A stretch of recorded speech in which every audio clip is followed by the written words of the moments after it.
네, 이번에는 더불어민주당 전당대회 이야기 좀 해보겠습니다. 순회 경선에 들어갔죠. 그래서 지난 주말에 강원 TK 지역, 그다음에 제주 인천 지역 권리당원 투표 결과가 공개가 됐는데요. 여기서 최고위원 후보 가운데 누적 득표율 1위를 차지한 그 사람이 바로 정청래 후보입니다. 바로 전화로 만나보겠습니다. 나와 계시죠? 네, 안녕하십니까. 네. 정청래입니다. 두 곳 권리당원 투표 누적 득표율이 1등입니다. 네네. 비결이 뭘까요? 아무래도 강한 민주당을 당원들이 좀 원하고 있는 것 같고요. 네. 그런 면에서 봤을 때 지금까지의 저의 정치 활동이 좀 강하게 하지 않았는가. 그래서 강한 민주당은 강한 정청래가 만들겠다. 그리고 국회의원 중심의 정당이 아니라 당원이 주인되는 정당을 만들겠다. 그렇게 제가 호소하고 있는데 그 부분에 대해서 당원들께서 호응해 주신 걸로 판단하고 있습니다. 지금 강함을 상당히 강조하시는데 그 강함이라는 게 어떤 뜻이에요? 당원들이 자부심을 느끼고 예. 당원들이 당을 사랑해야 당 활동에 참여하지 않겠습니까? 예. 그래서 당원들이 주인의식을 느끼고 민주당이 나의 정당이다. 이렇게 느끼는 것이 좋을 것 같은데 전당대회 같은 경우는 1차 컷오프 예비경선에 당원들은 아예 배제되지 않았습니까? 예. 그래서 전당대회 룰도 제가 고치겠다. 그리고 당의 중요한 진로는 의원들이 결정하는 것은 의원들의 결론, 의론이지 않습니까? 예. 그래서 당원들이 결정해서 진정한 당론으로 만들겠다 이런 거고요. 그리고 가장 많이 호응하는 것이 몇몇 국회의원들은 이재명 때문에 졌다 이렇게 말하는데 당원과 지지자들은 이재명이니까 그만큼이라도 표를 얻었다라고 말할 때 가장 큰 박수가 나옵니다. 그러니까 의원들의 마음, 의심과 당원들의 마음, 당심이 의심과 당심의 거리가 너무 멀거든요. 그래서 그것을 좁히는 역할을 하는 것이 제 역할이 아닌가 그렇게 생각합니다. 여기서 의심은 의원들의 마음. 네. 알겠습니다. 근데 우리 후보님은 2015년인가 이미 그 최고위원을 한번 하셨잖아요. 네네. 근데 최고위원에 다시 도전한 특별한 이유가 있을까요? 원래는 이재명 대통령 되면 정청래 당대표를 해야 되겠다 이렇게 꿈꿨는데 오호, 예. 우리가 졌지 않습니까? 그래서 네. 이재명의 꿈도 정청래의 꿈도 또 우리 당원과 지지자들의 꿈도 잠시 유보해야 되는 거 아닌가 그런 생각이 들었고 또 높은 자리 낮은 자리가 뭐 그리 중요하겠는가. 지금까지 정청래가 살아온 정치적 삶이 선당우사 백의종군 아니었는가. 그렇다면 나의 역할을 할 수 있는 포지션이 무엇일까? 또 당원과 지지자를 만났을 때 저보다는 이재명을 더 당대표로 원하더라고요. 지금 투표 결과로 나타나지 않습니까? 예. 그래서 예. 당원들의 마음을 읽고 당원들이 원하는 대로 가야 되겠다. 그래서 제 체면 이런 건 별로 중요하지 않다. 그래서 최고위원으로 나오기로 됐습니다. 그러면 최고위원이 되신다면 설정하고 있는 역할은 역시 강한 민주당 만드는 겁니까? 네, 지금 아까 앵커께서도 모두에 말씀하셨다시피 당원들께서 저한테 많은 지지를 보내주시는 거거든요. 예. 이거를 3명으로 8명이 나왔을 때 28%면 3명으로 치면 74.66 이렇게 나오더라고요. 예. 예, 엄청 많이 나오는 건데 그런데 이제 끝날 때까지 끝난 게 아니고 당원과 지지자들께서는 정청래를 1등 최고위원 만들어서 1등으로 써먹을 거냐, 2등 최고위원 만들어서 2등으로 써먹을 거냐, 이런 최종적인 판단을 앞으로 하실 거라고 보고요. 네. 저는 끝날 때까지 끝난 게 아니다. 그래서 끝까지 최선을 다한다. 이런 생각을 가지고 있고요.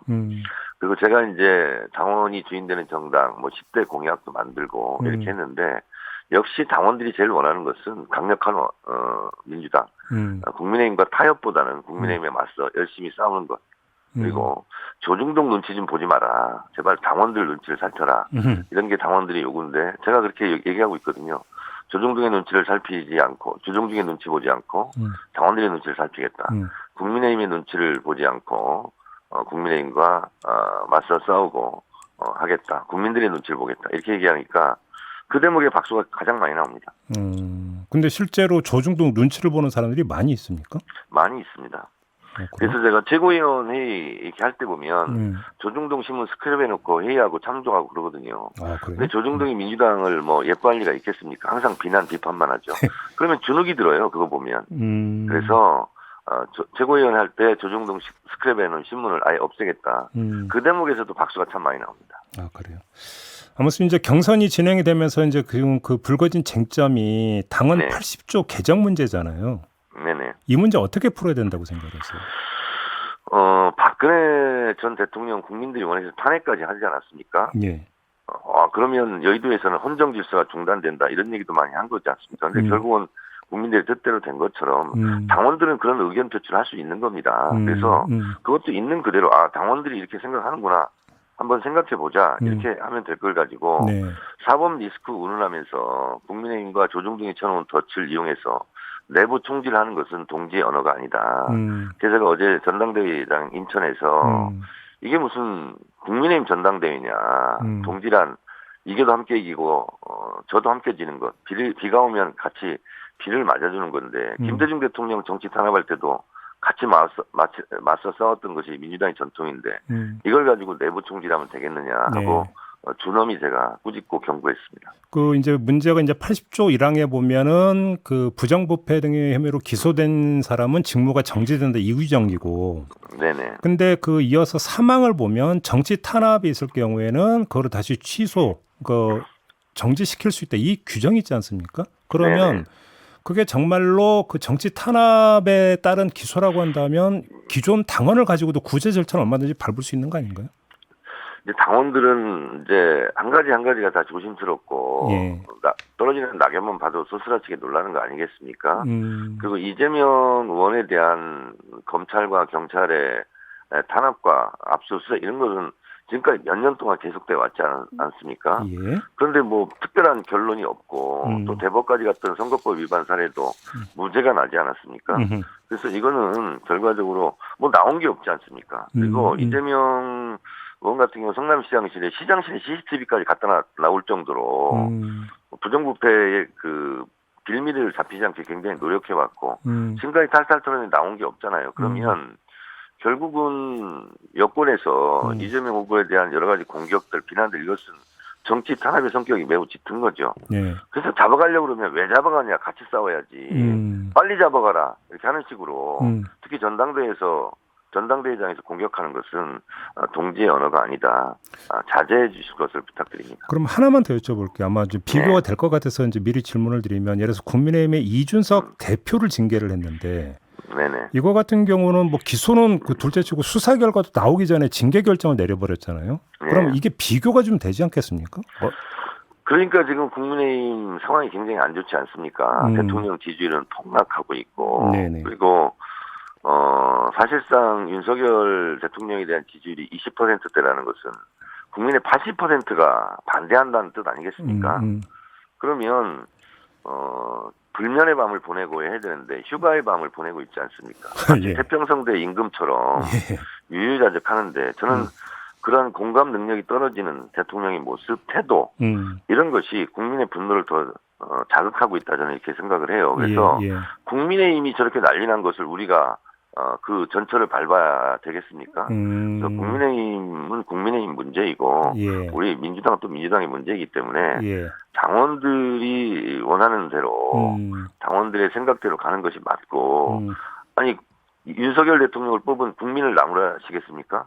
왜 여러분들 왜 윤석열 같은 분을 대통령으로 뽑았습니까? 이렇게 나무라겠습니까? 마찬가지로 당원들이 원하고 당원들이 행동하는 것에 대해서 국회의원들이 당원들을 꾸짖는 것은 매우 잘못된 행태라고 봅니다. 그러면 정리를 하면 이재명 후보를 향해서 사법 리스크 운운하는 것은 조중동의 언어로 그 가하는 부당한 공격이다. 이런 말씀이신 거죠? 네, 저는 그렇게 생각합니다. 알겠습니다. 지금 그 의원님께서 만약에 최고위원이 되시더라도 국회 과방위원장직은 유지하시는 거죠?